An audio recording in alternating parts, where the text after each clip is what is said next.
Hello and welcome. Today, we're going to dive into something that, on the surface, looks like it's about technology. Smartphones, apps, you know the drill. But it's actually about something so much more fundamental. Human connection, independence, and frankly, basic rights. We're talking about digital access for women over 60 and why it's become one of the most critical issues of our time. And it really all starts with one simple, powerful idea. Just let that sink in for a second. This single sentence really frames our entire conversation today. This isn't about learning a new hobby like knitting or gardening. We're talking about holding the key that unlocks the door to modern life itself. Without it, you're locked out. Which brings us right here. We have to stop thinking of digital literacy as some kind of optional extra.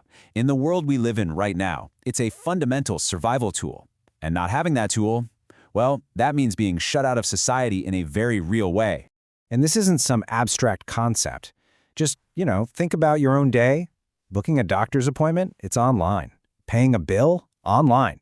Even just checking in on what your grandkids are doing at school, it's all happening through some kind of app or portal. So for women over 60, being cut off from this world isn't just an inconvenience. It's a direct path to social exclusion. So if it's so obviously essential, what's stopping them? Well, this is where it gets really interesting.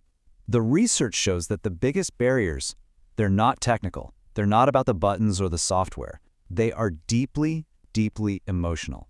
It's what our source material calls the wall of fear. Just listen to some of the things you hear from the women themselves. First, there's this profound feeling of being left behind, a core belief that it's just too late to catch up. Then, of course, there is the very real and, let's be honest, very understandable fear of being scammed.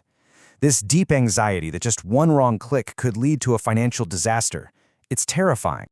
And this one might be the most powerful of all. The fear of being judged. The worry about looking foolish or stupid in front of your own family or a trainer. That fear can be absolutely paralyzing. So, you see the pattern here, right? The crucial point is that this has almost nothing to do with technology. It's about a fundamental lack of self-confidence. It's about a deep-seated fear of making mistakes and being judged for them. And that's why any training that actually works has to start not with teaching apps, but with building trust. Trust in yourself and trust in the person who's guiding you.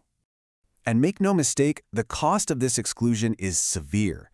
We're talking about things like delayed access to healthcare because you couldn't figure out how to book an appointment online. We're talking about becoming more financially dependent on your kids or others. And we're talking about a deepening, painful loneliness. This isn't just an IT problem. It's a full-blown public health issue. Okay, so now let's add another really critical layer to this story. Because while these challenges affect so many women, for migrant women over 60, the struggle is often even deeper and way more complex. Now, this is such a powerful idea. A one-size-fits-all approach, giving everyone the exact same beginner's class, might seem fair on the surface, but it completely misses the point. True equality isn't about giving everyone the same thing. It's about giving every person what they need to have a fair shot.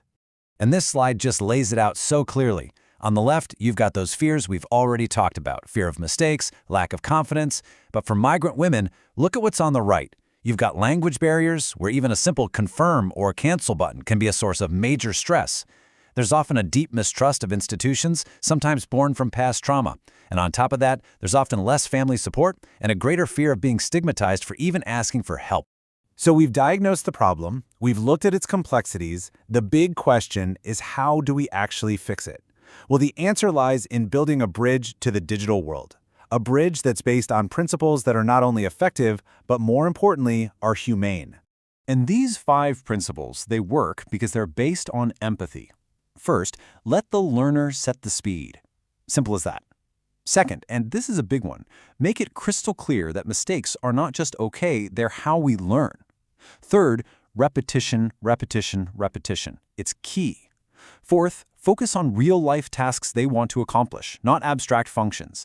And fifth, don't try to hide the risks of being online. Empower them by teaching them how to be safe. And beyond these big principles, there are some really simple, practical tools that can make a world of difference. Things like large print guides they can keep right next to them.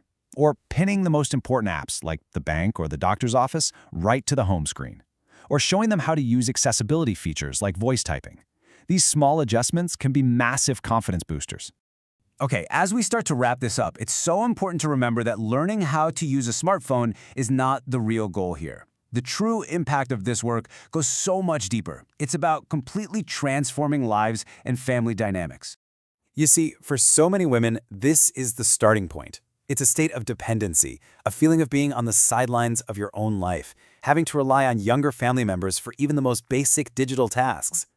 But this is the transformation. It is a monumental shift from dependency to partnership, from I don't know how to let's figure this out together. Suddenly, the woman is no longer just a passive recipient of help. She becomes an active participant, an agent in her own life, and a partner within her family. And for migrant women, remember, the stakes are even higher. For them, digital literacy isn't just about a new skill.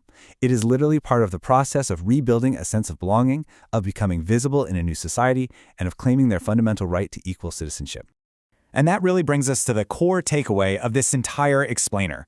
Forget the apps, forget the Wi-Fi, forget the passwords for a minute. At its heart, what we are really talking about here is dignity, independence, and the quality of women's lives.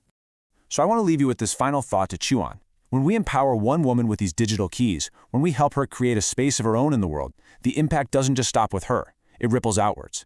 So the real question is, who else in her family, in her community, and in her society stands to benefit? And the answer, I think, is all of us.